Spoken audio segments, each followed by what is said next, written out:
ില് ആദ്യം പ്രത്യേകിച്ച് മിമിക്രി വേദികളിലൂടെ വരുമ്പോൾ സ്വാഭാവികമായിട്ട് നമ്മൾ ചെയ്യുന്ന സ്കിറ്റുകൾ അത്തരം തമാശകളൊക്കെ വർഷങ്ങളായിട്ട് നമ്മുടെ പ്രേക്ഷകരും അല്ലെങ്കിൽ സിനിമയെക്കുറിച്ച് ചിന്തിക്കുന്നവരൊക്കെ കാണുന്നതാണ്. അപ്പോൾ അവർ കൂടുതൽ വഴങ്ങുന്ന അതായിരിക്കും.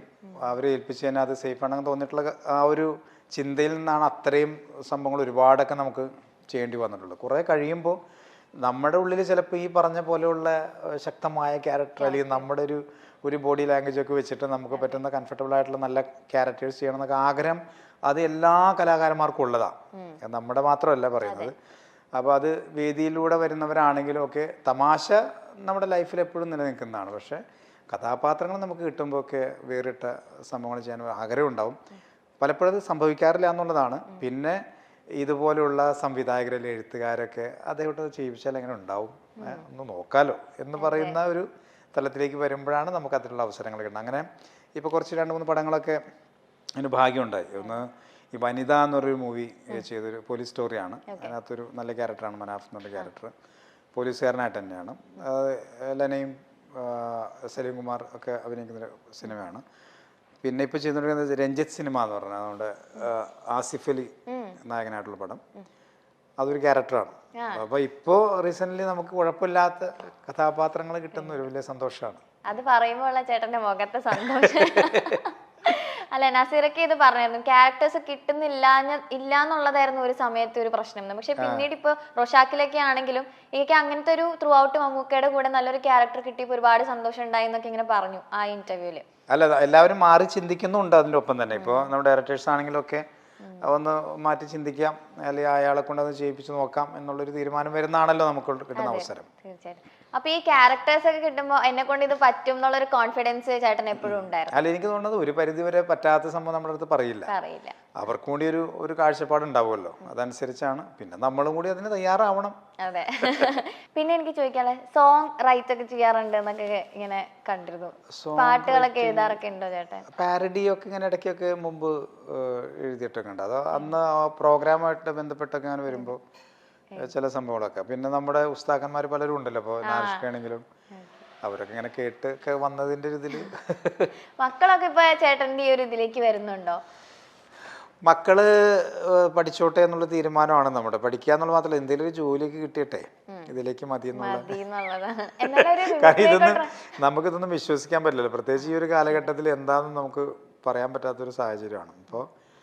ഇപ്പോൾ അവരുടെ ഒരു ചിന്ത എന്ന് പറയുന്നത് അതിലേക്ക് മാത്രമാണ്. പിന്നെ മോള് ഇതിനകത്തൊരു അവളുടെ ഒരു പ്രായത്തിനനുസരിച്ചൊരു ക്യാരക്ടർ വന്നപ്പോൾ ഒരു പടം ചെയ്തിരുന്നു, കൺഫെഷൻസ് ഓഫ് കുക്കു എന്ന് പറഞ്ഞിട്ട് ഒരു ഓഫ് ബീറ്റ് മൂവിയാണത്.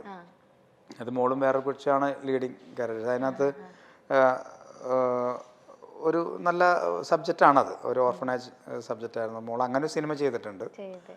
പിന്നെ പിള്ളേരൊക്കെ ചെറിയ സ്റ്റേജിലുള്ള, അതായത് സ്കൂളിലുള്ള പരിപാടികളൊക്കെയാണ്. എന്തൊക്കെ ടിപ്സാ മോൾക്ക് കൊടുത്തേ അഭിനയിക്കാൻ കയറിയപ്പോ? അത് ഉമ്മ എന്തൊക്കെ ടിപ്സ് കൊടുക്കും. ഉമ്മ വൈഫ് രഹന അത്യാവശ്യം കരഞ്ഞ് അഭിനയിക്കുന്ന ആളാണ്. അപ്പൊ അതുകൊണ്ട് അത് കുറച്ച് സാഡായിട്ടുള്ളൊരു ക്യാരക്ടറാണ് ആ സിനിമയിൽ. അപ്പൊ അതുകൊണ്ട് ആളെന്തൊക്കെ ട്രിക്കൊക്കെ പറഞ്ഞു കൊടുത്തിരുന്നു, എനിക്കറിയില്ല അതിന്റെ കാരണം. ഓക്കെ, അപ്പൊ എന്തായാലും നമുക്ക് വേണ്ടി ചെറിയൊരു മിമിക്രി എന്തെങ്കിലും ചെയ്യാൻ പറ്റും? അയ്യോ പ്ലീസ് ചേട്ടാ, അങ്ങനെ പറയരുത്. മിമിക്രി ചെയ്യാൻ സത്യം പറഞ്ഞ പേടിയാണ്. എന്തിനാ?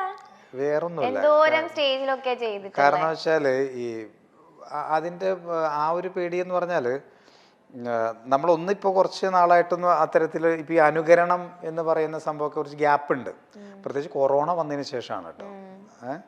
കാരണം സ്റ്റേജുകളൊക്കെ പൊതുവേ കുറഞ്ഞു. പിന്നെ നമ്മളെന്തെങ്കിലുമൊക്കെ ഇൻഡിവിജ്വലായിട്ട് വലിയ ഫങ്ഷൻസ് ഒക്കെ നമ്മൾ അറ്റൻഡ് ചെയ്യുമ്പോൾ ഒരു പാട്ടൊക്കെ പാടി ഇങ്ങനെ പോരുന്നുള്ള സംഭവം ആയതുകൊണ്ട് അപ്പോൾ അതിൻ്റെ ടച്ച് കുറച്ച് നന്നായിട്ട് വിട്ടിട്ടുണ്ട്.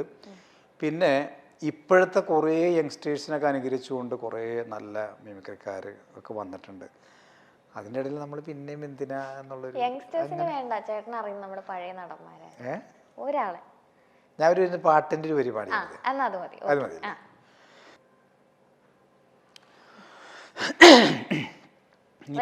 പഴയ പാട്ടുകളൊക്കെ ഇഷ്ടല്ലേ? പിന്നെ വേറെ വെറുപ്പൊന്നുമില്ലല്ലോ? ഇല്ല, അങ്ങനെയൊന്നുമില്ല. കണ്ണിൽ കത്തും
പാട്ടുമായി മിമിക്രി ആയി. അതെ, രണ്ടുമായി.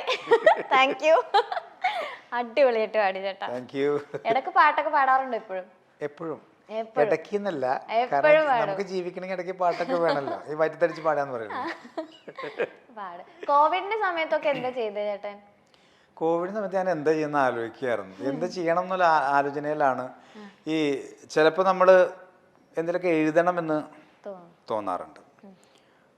പക്ഷേ ആ സമയത്ത് ഈ പറഞ്ഞ പോലെ ചാനല് അല്ലെങ്കിൽ സ്റ്റേജ് അല്ലെങ്കിൽ വല്ലപ്പോഴും സിനിമ ഇതൊക്കെ ആയിട്ട് ഇങ്ങനെ പോകുമ്പോൾ നമുക്കൊരു കോൺസെൻട്രേഷൻ ശരിക്ക് അതിലേക്ക് ഇരിക്കാനുള്ള പൂർണ്ണമായിട്ട് സമയം കിട്ടാറില്ല. പക്ഷെ കോവിഡ് ആ സമയത്ത് അത് സഹായിച്ചു എന്നുള്ളതാണ്. ഒരു സംഭവം നമ്മുടെ ഭാഗത്തു നിന്ന് ഇങ്ങനെ ഏകദേശം ആയി, അതിനുള്ള സമയം കിട്ടിയിരുന്നു.